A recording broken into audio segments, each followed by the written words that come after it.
kain-kain, adobo, at munggo. Beef steak dito, kabila. Kaso hindi ako kumakain ng beef steak. Hindi ko siya bet masyado. Makain naman pero hindi masyado. Yan. So, good thing na may nagtitinda ng masarap na ulam dito sa aming kapitbahay. Ulam ito ng kapitbahay. Ganda nga, mag-invite ka ng yung kaibigan. Si Mami Wilma, invite mo. Mami, punta ka dito. Sarap magluto ng kapitbahay namin. Promise. Gustuhan mo. Lord, salamat kayo sa pagkain. Kasi also Lord yan, magluto nito pa ng pamilya nila.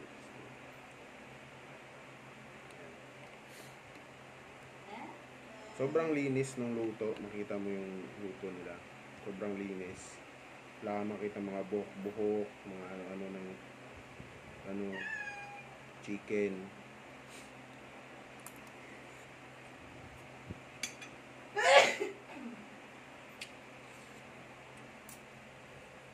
At saka mararamdaman mo naman sa pagkain kung malinis eh.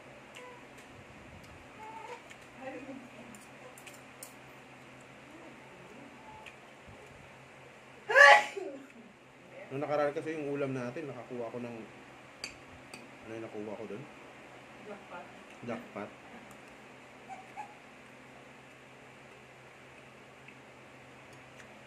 Ding ding ding ding ding ding ding.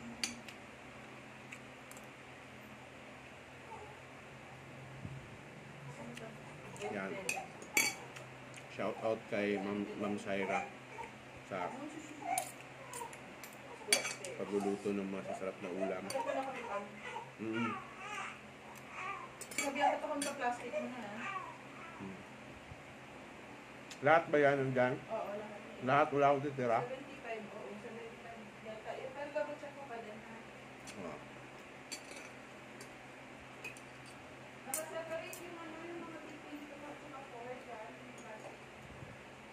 Sige.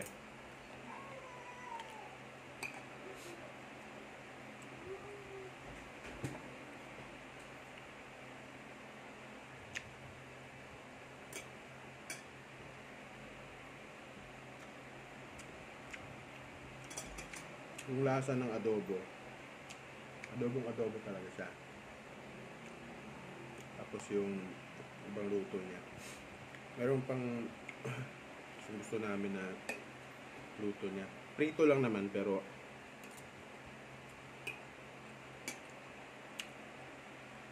masarap yung prito. Perfect yung luto. Tapos yung sausawan niya na bagoong na may mga sangkapu with sili pa. Sus. Yung mga price nila dito sa lugar namin,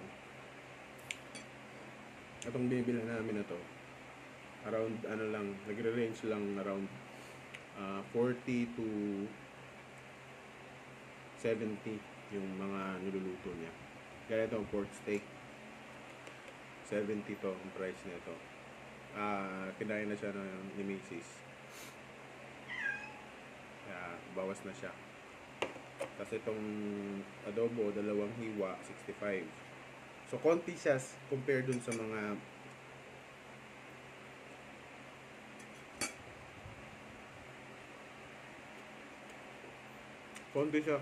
mga ibang nagbebenta ng adobo. Chicken adobo. Pero in terms of quality at saka yung lasa, the best naman. Kaya preferred talaga namin sa kanya bumili.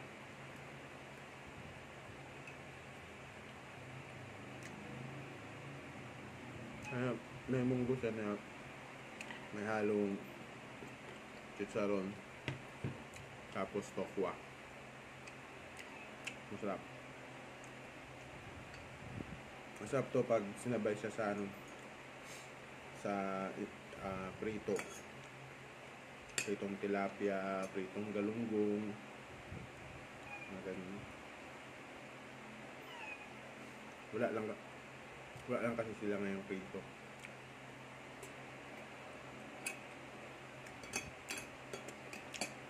Sold out na. Nagpala talaga yung lugar namin ng mga kaya ito kasi medyo ano kasi nasa dulo kami, so pag lalabas ka malayo,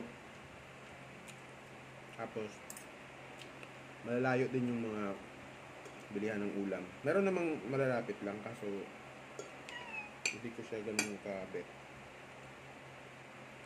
Yung bibilhan ko malalayo, kaya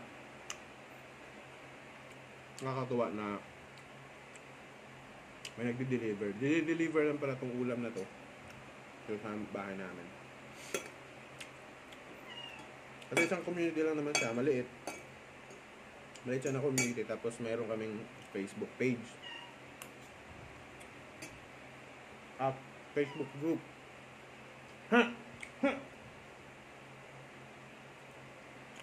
Doon sila nagpo-post, tapos dinideliver nila sa bahay. So, babayaran mo. Marami silang mga pinopost. Parang online store ba ng community. Na nakabibili ng bigas, ulam. More on ulam talaga. More on ulam yung binibenta doon. Mga ano pa lang, post na yan. Alas 6.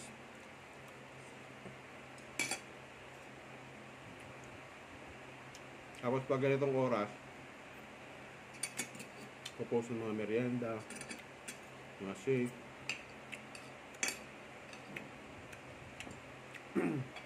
May mga nagbebenta rin ng mga silog-silog. Nakakatuwa.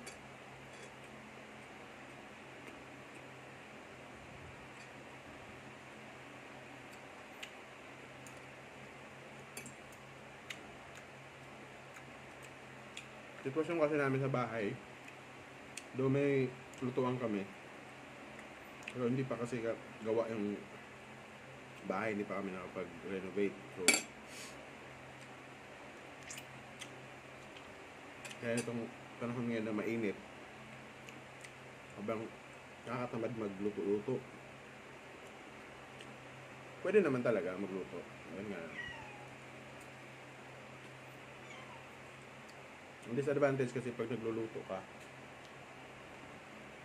yung preparation, yung process, tagal. Tapos may anak ka, ngulit, nakapang gagawin. So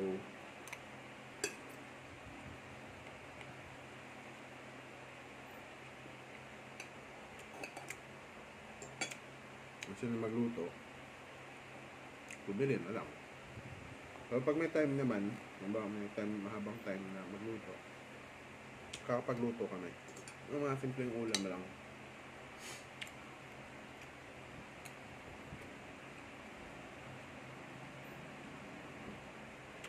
Well, advantage din kasi ng ganito, may mga nagtitinda sa community. Nakakatikim ka ng mga espesyal na ulam. Like ito, beef steak. Hindi na kami nagluluto ng beef steak ng regular or never.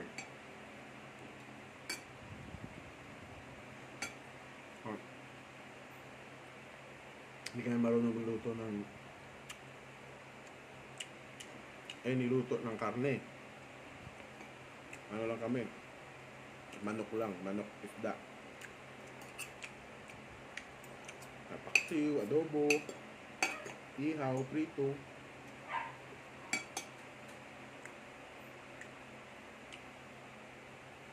So, napakalaking advantage na may mga nagtitinda. So pag tumikim ng ganyan, beef steak or mga kakaibang luto, caldereta, hamonado, hintay ka lang na may magbenta.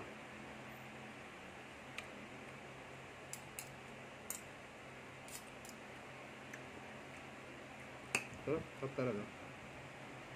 Ang sabaw ng ano niya. Ito yung talagang typical na adobo gusto ko. Hindi sa malapot. May adobo kasi na malapot. Malapot yung ano. Masarap din mga ganun. Pero iba-iba kasi yung version ng adobo eh. At isa ito sa mga version na gusto ko. Ganito. Basta tama yung lasa. Ayoko naman sa ganito. May mga ganito ako na encounter na ganito yung texture ng luto. Pero ang tamis. Sobrahan sa sukal.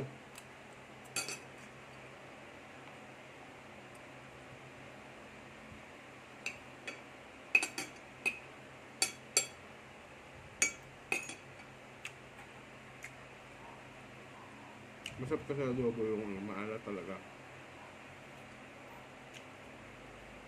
Kasi doon talaga kilala yung adobo. Maalat.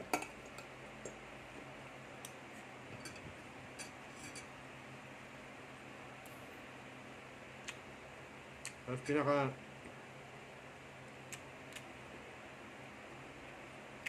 gusto ko lahat yung adobong tuyo. Sarap talaga nun. Mahalo mo sa kanin.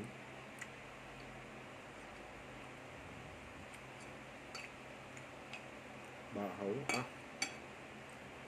Sold.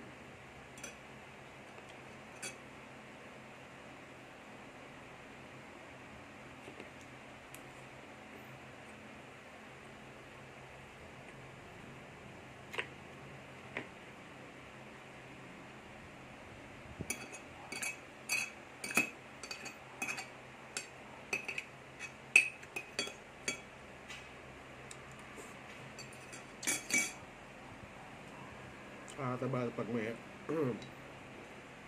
kapitbahay kang masarap magluto.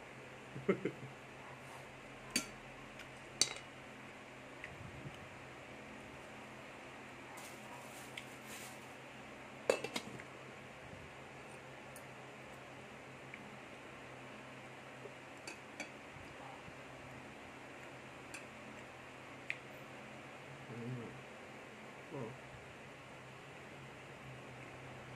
Bukod sa buto yung ano, lasa, yung alap,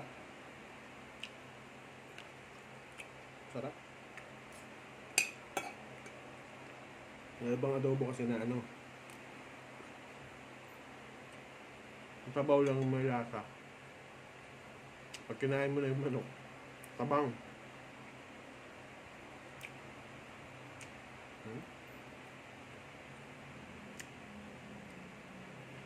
Perfect yung pagkakaluto.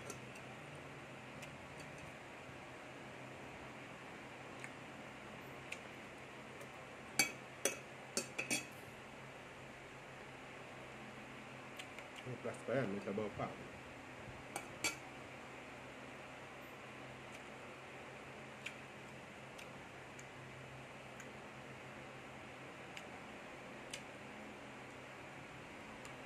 Kung may karinderya ka, tapos ganito yung timpla mo, babalik-balik lang ka talaga.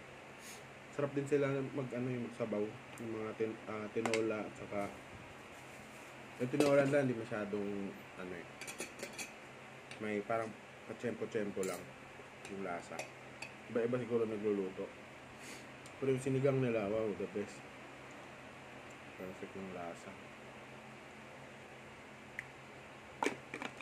Karinderya ka tapos anli sabaw. Naman.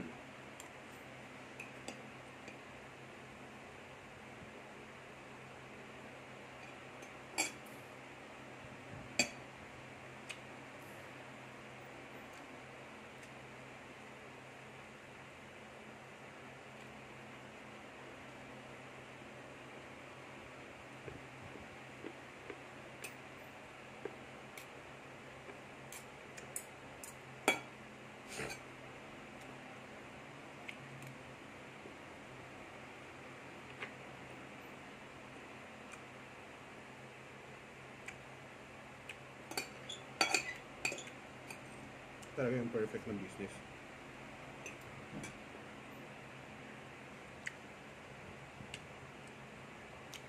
Magagay ka ng karinderya. Kaan mo na yung mga malalapit na construction,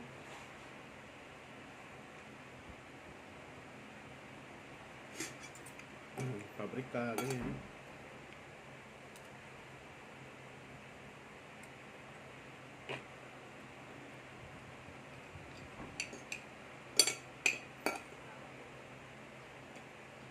Ano po yun?